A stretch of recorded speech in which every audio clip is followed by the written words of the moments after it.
कोयल की ध्वनि सुन के मेरा मन ही आनंदित हो जाता है। कोयल मुझे बड़ी ही प्रिय है। अब ऐसा ही एक और पक्षी है काक। एक है काक, एक है कोयल। इन दोनों में अधिक अंतर नहीं है, किंतु कोयल की ध्वनि सुन के सबका मन प्रफुल्लित हो जाता है। कोयल समक्ष आती है तो मन शांत हो जाता है। वही काक समक्ष आता है तो व्यक्ति दूर जाने लगता है। अब ऐसा भला क्यों? कारण है वाणी। कोयल की वाणी बड़ी ही मीठी, बड़ी ही मधुर होती, वही काक की वाणी अत्यंत कर्कश होती, और कर्कश वाणी सुनना किसी को प्रिय नहीं है। अब स्वयं से पूछे, कोई व्यक्ति आके आपसे बात करे, उसकी वाणी मीठी हो तो कितना अच्छा लगता है, कर्कश हो तो उससे दूर जाने का ही मन करेगा। तो बस आपकी भी वाणी इसी प्रकार मधुर रखिए, मीठी रखिए। ये मुझे भी बड़ा प्रिय है। और ये तब होता है जब मन में प्रेम, इस मन में प्रेम जागृत कीजिए, वाणी अपने आप मीठी हो जाएगी और कृष्ण स्वयं आपके निकट आएंगे और आपके साथ कहेंगे क्या? राधे राधे। ये क्या?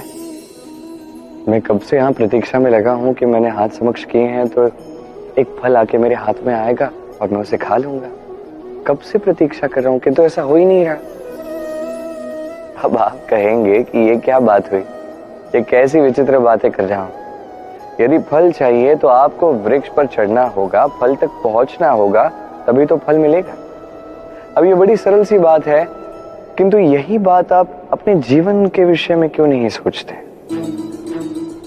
लक्ष्य कहाँ है आप जानते हैं, लक्ष्य तक जाने का मार्ग क्या है ये भी आप जानते हैं, उस मार्ग पर चलने की क्षमता भी आप में है, किंतु तब भी आप लक्ष्य को प्राप्त नहीं कर सकते। क्यों? क्योंकि आप प्रतीक्षा करते हैं कि लक्ष्य आपके समक्ष आए, पर ऐसा नहीं होता।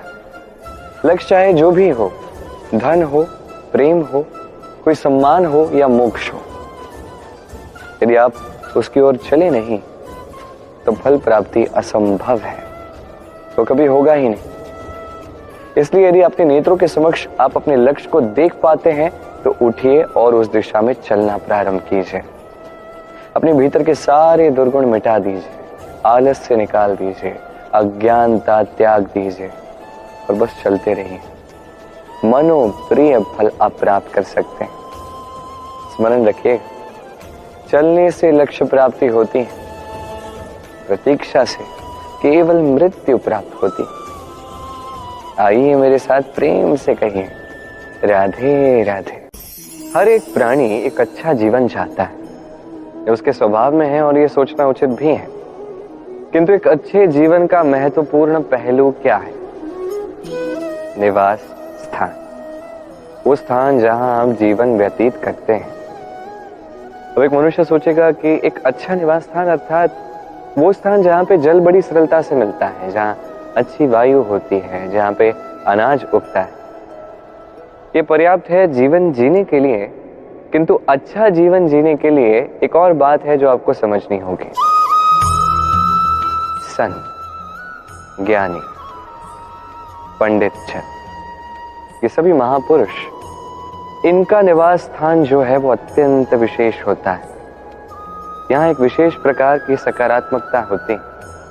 ये एक ऐसा स्थान होता है जहां देवता भी रमण करते हैं। जीवन हम सभी जीते हैं, किंतु जीवन का उद्देश्य केवल जीवन जीना नहीं है। जीवन का उद्देश्य है मुक्ति पाना। और ये सभी संत, ज्ञानी, पंडित जन, ये सभी महापुरुष आपको मुक्ति तक पहुंचा सकते हैं, क्योंकि ये वो महापुरुष है जिन्होंने अपने भीतर के विकार, अहंकार, क्रोध, द्वेष, इन सभी दुर्गुणों को मिटा दिया है, इन पर विजय प्राप्त कर ली है। केवल ऐसा ही व्यक्ति आपको मुक्ति तक का मार्ग दिखा सकता है। आवश्यकता है तो इन्हें पहचानने की, इनकी बात समझने की और इनके मार्ग पर चलने की। यदि आप ये करोगे तो ये मन प्रफुल्लित होकर कहेगा राधे राधे। क्षमा अत्यंत सुंदर शब्द, कर्ण प्रिय शब्द है, किंतु इस क्षमा का कब और कैसे उपयोग करना है ये समझना अति आवश्यक है। एक, यदि आप कोई अपराध करो और आप क्षमा ना मांगो, क्षमा याचना ना करो, क्षमा की उपेक्षा करो, तो इससे आपकी ही हानि होगी। कैसे? क्षमा ना मांगने से मन के भीतर अहंकार जागता है और अहंकार तो हमारी हानि करता ही है। 2, यदि कोई अपराध करे और आपसे क्षमा भी ना मांगे तो उसे क्षमा मत कीजिए। क्षमा अत्यंत अनमोल है और बिना मांगे किसी को क्षमा दे देना यह उचित नहीं। 3, यदि कोई आपके साथ कुछ अनुचित करे, कोई अपराध करे और आपसे क्षमा मांगे तो उसे क्षमा कर दीजिए। इससे आपके भीतर की करुणा जागेगी, प्रेम जागेगा और ये आपके लिए शुभ ही है। 4, यदि आप कोई अपराध कर दो तो क्षमा अवश्य मांगना, इससे आपका ही लाभ होगा। कैसे? सामने वाला व्यक्ति आपको क्षमा करे ना करे, आपके भीतर का अहंकार घटता है और ये मन और भी अधिक निर्मल होता है। ये क्षमा अत्यंत अनमोल है, सोच विचार कर इसका उपयोग कीजिए और मेरे साथ प्रेम से कहिए, राधे राधे। इस विशाल वृक्ष को देखिए, अत्यंत शक्तिशाली वृक्ष है। ये सभी को प्रिय है, चाहे बच्चे हो, बड़े हो या वृद्ध व्यक्ति भी क्यों ना, सभी को अच्छा लगता है ये वृक्ष। और सत्य कहूं तो ये भी सबकी सेवा करता है, सबको फल प्रदान करता है, सबको छाया प्रदान करता है। दूर से देख के ऐसा लगता नहीं कि इसे देखभाल की आवश्यकता है, किंतु एक कुशल माली ऐसा नहीं सोचता। वो समय समय पर बारीकी से इसका निरीक्षण करता है, देखता है यदि कोई ऐसी शाखा है जिसको रोग लग गया है तो उसे काट कर अलग कर देगा। यदि कोई शाखा है जो मृत है तो उसे अलग कर देगा। और ऐसे देखभाल रखने के कारण से ही ये वृक्ष इसी प्रकार स्वस्थ रहता है, शक्तिशाली रहता है, सबकी सेवा कर पाता है। आपको भी स्वयं के साथ यही करना चाहिए। स्वयं के लिए आपको एक कुशल माली बनना होगा, रक्षा करनी होगी अपने शरीर की, अपने मन की। शरीर यदि किसी रोग से ग्रस्त हो जाए तो औषध ग्रहण करने पड़ेंगे। यदि मन किसी अनुचित व्यसन में ग्रस्त हो जाए तो इससे स्वयं को मुक्त करना होगा। आप स्वयं का ध्यान रखेंगे तभी आप भी इस वृक्ष की भांति बनेंगे। ये वृक्ष जो सबका प्रिय है, जो सबकी सेवा कर सकता है। आइए और मेरे साथ प्रेम से कहिए, राधे राधे।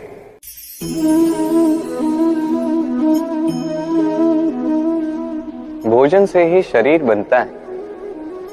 बालपन से लेके अब तक जो भी आपका भोजन रहा है, जो आपका आहार रहा है, उसी के अनुसार आज आपका शरीर है। ये भोजन अत्यंत महत्वपूर्ण है, इसलिए इसके हर अंग को समझना अत्यंत आवश्यक है। पहला अंग कि हम क्या ग्रहण कर रहे हैं, ये भोजन आ किस स्थान से रहा है, ये समझिए। दूसरा अंग, भोजन बना कौन रहा है। अब सर्वश्रेष्ठ तभी होता है जब माता के हाथ का भोजन मिलता है, किंतु यदि माता के हाथ का भोजन आपको प्राप्त भी ना हो तो उस व्यक्ति को भोजन बनाना चाहिए जो सात्विक हो। तीसरा अंग, किस स्थान पर आप भोजन कर रहे हैं। जिस स्थान पर आप भोजन कर रहे हैं उसे सात्विक होना चाहिए, वो अत्यंत आवश्यक है। और चौथा और सबसे महत्वपूर्ण अंग, कि जो भोजन आप कर रहे हैं वो जहां से आपको प्राप्त हुआ है, जिस किसान से आपको प्राप्त हुआ है, जिस स्थान पर बैठकर आप भोजन ग्रहण कर रहे हैं, उसका आभार व्यक्त कीजिए और भोजन पूर्ण रूप से समाप्त कीजिए। तभी ये भोजन आपको सुखी जीवन देगा, स्वस्थ शरीर देगा और ये मन ये प्रफुल्लित होकर कहेगा, राधे राधे। ये है वट का एक बीज।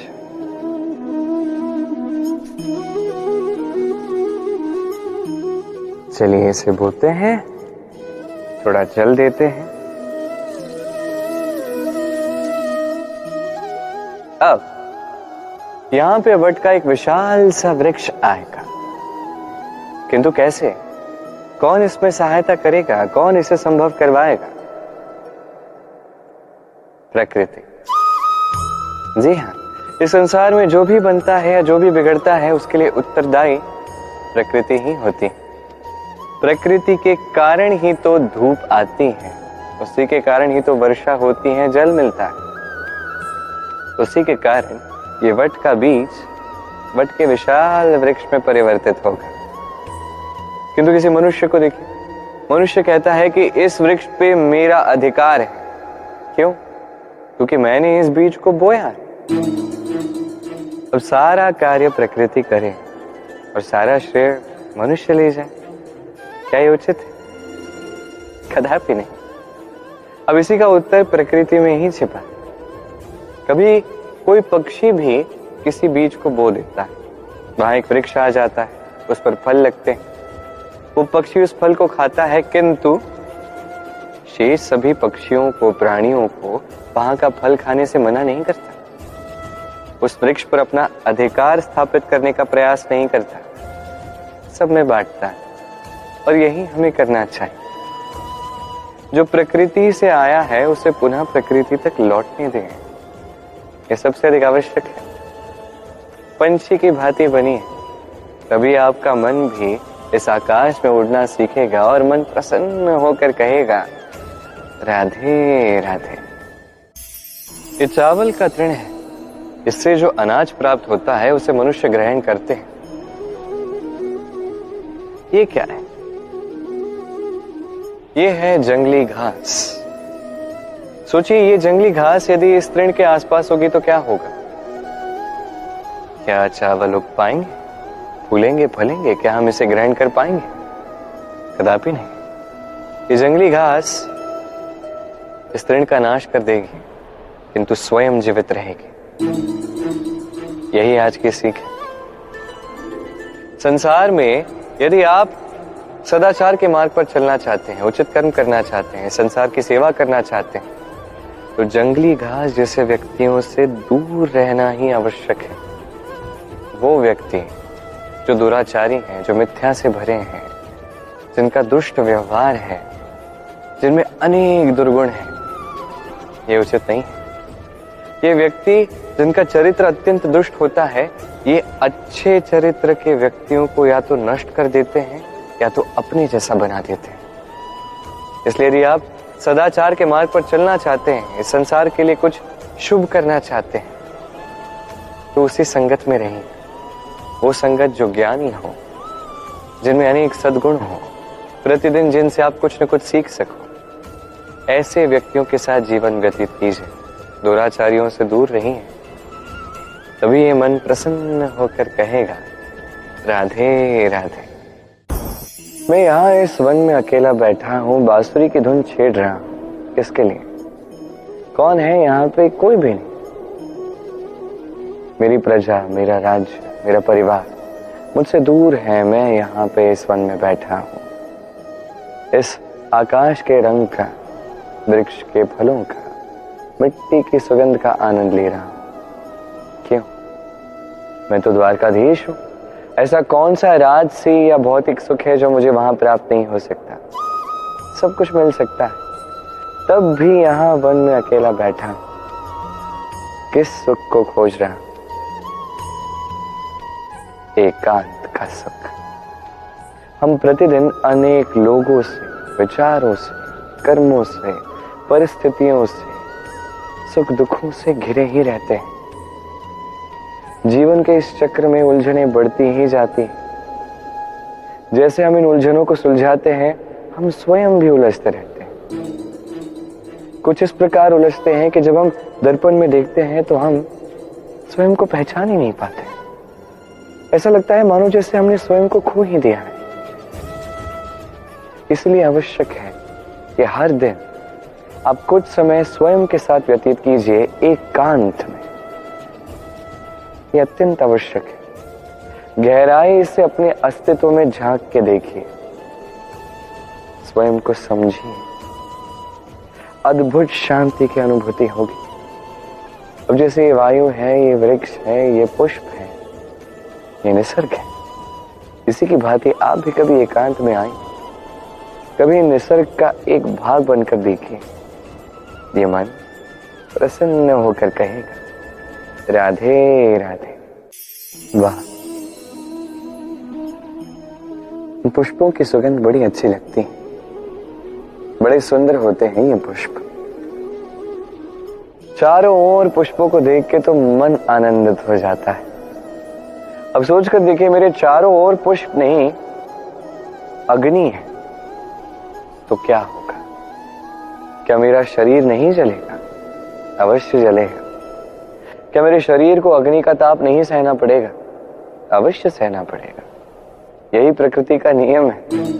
अब ये नियम हम सभी जानते हैं, किंतु हम में से अधिकतर लोग इस भ्रम में जीना चाहते हैं कि ये प्रकृति का नियम ये मुझ पर लागू नहीं होगा। ऐसा नहीं है। हमारे चारों ओर जो ये निसर्ग है उसे हम कितनी हानि पहुंचाते हैं, सोच कर देखिए। हम वनों को भस्म करते हैं, वायु को दूषित करते हैं, जल को दूषित करते हैं, प्राणियों की हत्या हम करते हैं। क्यों? इस निसर्ग को हम नष्ट करते हैं, ये जानते हुए भी कि हम भी इसी निसर्ग का एक भाग है। अब देखिए, शरीर के किसी एक भाग को जला दीजिए, धीरे धीरे समस्त शरीर जल जाएगा। इसी प्रकार निसर्ग यदि नष्ट हो जाएगा तो मनुष्य जाति भी नष्ट हो जाएगी। इसलिए निसर्ग जो आप देख रहे हैं, ये पुष्प, ये वृक्ष, वायु, जल, इन सब की रक्षा कीजिए, नष्ट नहीं। स्मरण रखिए, निसर्ग है तो मनुष्य है, निसर्ग है तो जीवन है। आइए मेरे साथ प्रेम से कहिए।